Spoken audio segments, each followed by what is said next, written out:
And also a research scholar in Islam and comparative studies. May I know your name, please? I'm Nilima. I respect your great enlightenment, sir, but I have a small qualification to be made. Let us go back to the Bhavishya Purana, Part 3, Khan 3, Adhyay 3, and Slokas 5 to 8. Before going to this, I would just like to mention that maybe you already know, because every prophet who comes in the name of God will fulfill the prophecy which is made for him. So any prophet who fulfills 50% of that prophecy is not qualified to be a prophet. I mean, this is a simple logical thing. So now coming back to the Bhavishya Purana, you talked about the Mlecha leader saying that he is none other than Muhammad. Okay. Now, I accept the first half of the thing, of the sloka you said, but the second 50%, which is still ignored.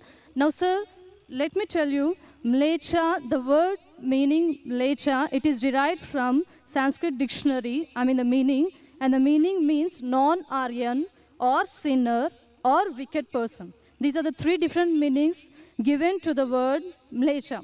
So, according to this, can Muhammad be a sinner or a wicked person? The second part is, the second condition of the prophecy is that he will belong to Marusthal, and in Sanskrit, land of death. Because Maru, it is derived from Sanskrit, Mru. Mru is death.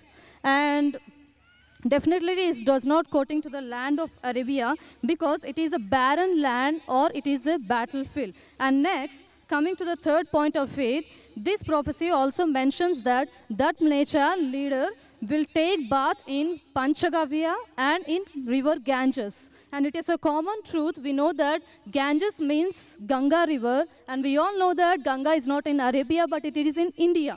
It is a universal fact. And coming to the taking bath in Panchagavya, the meaning of Panchagavya is 5 products of cow. And the products of cow is milk, curds, ghee, urine, cow dung. And now, sir, coming to this part exclusively, this prophecy must be fulfilled by Muhammad, wherein if you show me at least single reference from Quran, wherein Muhammad has taken bath in all these 5 products, that is milk, curds, ghee, urine, and cow dung, I'm ready to accept Islam today. Thank you, sir. Sister has rightly said that if the prophecy that you give, if more than 50% is not fulfilled, then the prophecy is wrong. I agree with you, sister. I agree with you. And I will answer all your 3 queries. Let's see whether you accept Islam or not today.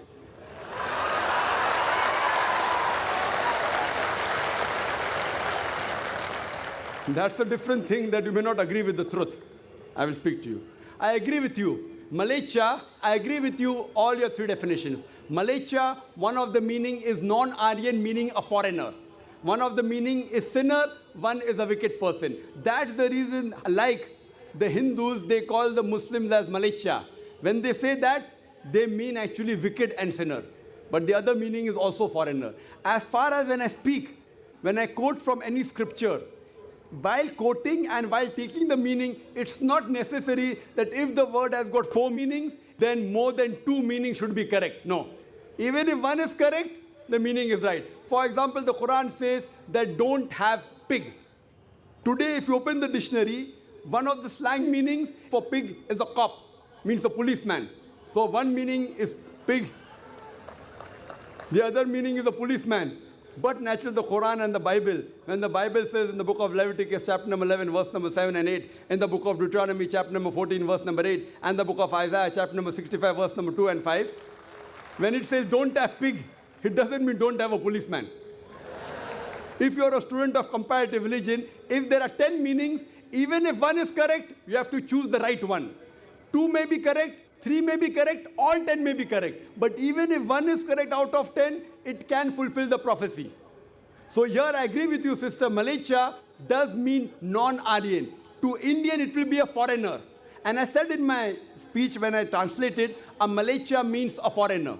Now you want to go in the wrong way and say Mlecha means wicked here. That is a misunderstanding, sister. If you say the Bible says and the Quran says don't have a policeman, that means you're not a student of comparative religion, you are a novice.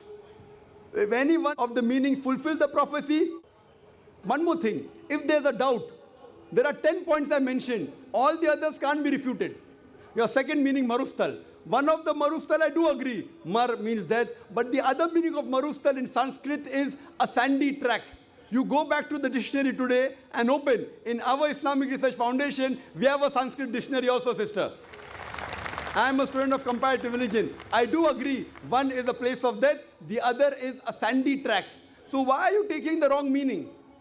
That means you're going out of the way. So if you see the permutation and combination, all the other points I mentioned are 100% correct. Here also, you have to choose the right meaning. So one of the meanings of marustal means a sandy track or a desert. Coming to your third question, and you accepting Islam, inshallah. The third question that I mentioned in the prophecy, that Prophet Muhammad Sallallahu Alaihi Wasallam took a bath in the Panch Garv, in the Ganges. Now here we analyze that when we say, in the Hindu terminology, when you say bath in the Panch Garv, in the Ganges, it means to purify. One means actually you dip yourself in the Ganges, which I don't expect the Prophet came and dipped himself in the Ganges. It means to purify. I did not give the explanation because the lecture is very long. I can speak on this topic for the full day. I did not give details of everything. I can speak on each prophecy for another few minutes, even for us together. So here, having a bath in the Panch Garv means purify. So depending upon the context, it doesn't mean a physical bath. And even if you physically have a bath in the Panch Garv, in the Ganges, not necessarily you will be purified. It is the philosophy of the Hinduism. So here when the prophecy says that Prophet Muhammad, peace be upon him, had a bath in the Panch Garv, it doesn't mean he came here in the Ganges. It means that he was purified by Almighty God. And we believe that all the prophets of God, all, whether it be Moses, Jesus Christ, peace be upon them, and Prophet Muhammad Sallallahu Alaihi Wasallam, all of them were masoom. They were innocent. They were pure. So all the prophets of God, of Almighty God, which he sent down, all of them we consider to be innocent, to be masoom, to be pure. So this answers the question, and I hope inshallah you'll accept Islam, sister. Now question from the mic on my left hand side. My name is